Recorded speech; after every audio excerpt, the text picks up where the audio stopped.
মহাদেবের মানসকন্যা হলেন মনসা দেবী, আর শীতলা দেবী হলেন পার্বতী দেবীর অন্য আরেক রূপ। আর দুই দেবীর আরাধনা করলে সংসারে দুঃখ, কষ্ট, অভাব, রোগ সব দূর হয়। সেই কারণেই কিন্তু আমাদের অনেক মন্দির প্রতিষ্ঠিত হয়েছে।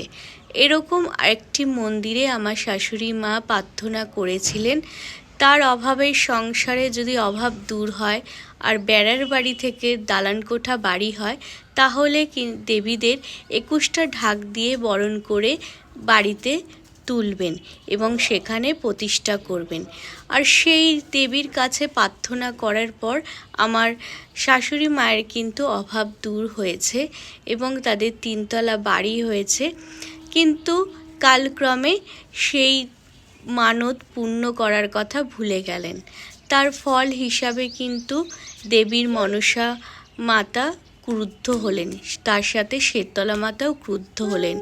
সংসারে আবার অভাব ফিরে এলো, আর বাড়িটাও কিন্তু মামলা মোকদ্দমা হয়ে বিক্রি হওয়ার কথা চলছিল।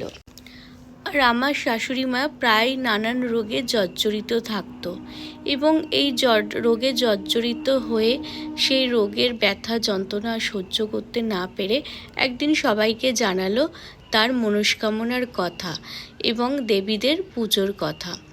তো 21টা ঢাকি দিয়ে বরণ করে দেবীর পুজোর আয়োজন করা তো সম্ভবই ছিল না সেই মুহূর্তে, কারণ আমাদের 5টা মামলা মোকদ্দমা চলছিল, সেই খরচা দিতে হতো ওখানে। তার মধ্যে সকলের প্রায় প্রতিটি সদস্যই নানা রোগে জর্জরিত ছিল। তো এই পরিস্থিতিতে পুজো হবে কি করে? কিন্তু দেবীদের তো আবার সন্তুষ্ট করতে হবে, তার জন্য পুজো করাটা কিন্তু খুব অসম্ভব পরিস্থিতিতেও করা খুব প্রয়োজন ছিল। সেই কারণেই কথা মতো দেবী নির্দেশ দিলেন, সেই নির্দেশ অনুযায়ী কিন্তু আমরা পুজোর আয়োজন শুরু করলাম। তারপর থেকে কিন্তু আমাদের সংসারের অভাবটা আস্তে আস্তে দূর হতে থাকলো। আর আমরা শিবের মাথায় প্রতিদিন জল দিই, শিবের আশীর্বাদও ছিল, তার সাথে সাথে বাড়িতে প্রতিষ্ঠিত রাধা গোবিন্দের আশীর্বাদও ছিল। তো সকলের আশীর্বাদে নিয়ে কিন্তু আমরা পুজোর আয়োজন করলাম। আর পুজোতে কি কি আমরা আয়োজন করব প্রথমবার কিছুই বুঝতে পারছিলাম না, কারণ 21টা ঢাকি একসাথে আমরা তখন কি করলাম, প্যান্ডেলে যারা ঢাক বাজাতে আসে তাদেরকে গিয়ে বললাম যে আমাদের 21টা ঢাকি লাগবে। তো তারা এতগুলো ঢাকি কেউ জোগাড় করতে পারছিল না, কারণ কারোর বাড়ি মুর্শিদাবাদ, বর্ধমান, অত দূর থেকে আমাদের সোনারপুরে ঢাকি আনা কিন্তু খুব মুশকিল ছিল। তারপরে আমরা যেখানে ঠাকুর বানাতে দিয়েছিলাম সেটা আমাদের মনসা শীতলা মাই নির্দেশ দিয়েছিল। সেখানে গিয়ে দেখলাম একটা ঢাকির ফোন নাম্বার, তো ওই ঢাকির ফোন নাম্বারে ফোন করলাম, উনি কিন্তু আমাদের 21টা ঢাকি জোগাড় করে দিয়েছিলাম এবং ওনার তত্ত্বাবধানেই কিন্তু আমাদের বাড়িতে 21টা ঢাকি এসেছিল। তারপরে দেবীর আরাধনায় যখন আমরা শুরু করলাম তখন আরও অনেক সমস্যা, কারণ দেবীকে আমরা কিন্তু কোন বেশে আনবো সেটাই বুঝতে পারছিলাম না।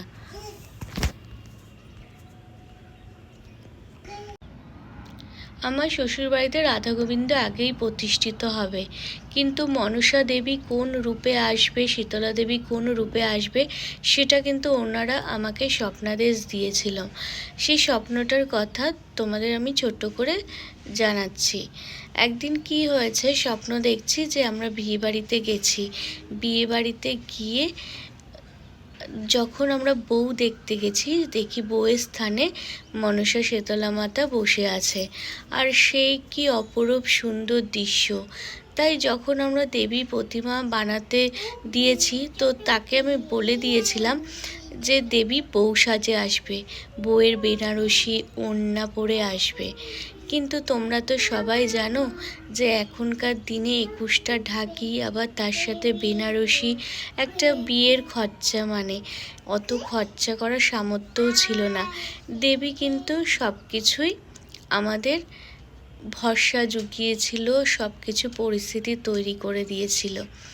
সেই মতো কিন্তু আমরা দেবীর বেনারসি কিনতে যাই। আর আমরা এত সুন্দর দুটো বেনারসি পেয়েছি, একটা রানী কালার, একটা লাল কালার, খুব সুন্দর হয়েছে। তো তারপর থেকে দেবী মাকে আমাদের বাড়িতে প্রতিষ্ঠিত করলাম। সেই ভিডিওটা তোমরা দেখবে, আমার চ্যানেলেই আছে। তো প্রতিষ্ঠাতা করার পরে কিন্তু আমাদের ব্যবসা বাণিজ্য অনেক ভালো হয়েছে। তার সাথে সাথে দেবীদের আশীর্বাদে আমাদের পরিবারের সকলই রোগ অসুখ বিসুখ দূর হয়েছে। সবাই খুব আমরা ভালো আছি। তো অনেকে বলেছিলেন যে প্রতিষ্ঠা না করে পুজোর পরের দিন দিয়ে আসতে কোথাও, কিন্তু আমরা ভাবলাম যে আমাদের বাড়ি যখন দেবীর কৃপায় হয়েছে, তখন দেবী একটা ঘরে অধিষ্ঠান হয়ে থাকবে। এতে দেবীদেরও খুব ভালো লাগবে, আমাদেরও খুব ভালো লাগবে। আর সকালবেলায় উঠে যখন ঠাকুর ঘরে এসে বসে ঠাকুরের মুখ দেখি, দেবীদের দর্শন করি, সত্যি সারাদিন একটা নতুন কাজে, নতুন দিনের একটা অনুপ্রেরণা পাই। আর এই হলো আমাদের গল্প। কারণ আমার শাশুড়ি মায়ের উদ্যোগেই কিন্তু দেবীদের প্রতিষ্ঠা করা হয়েছে।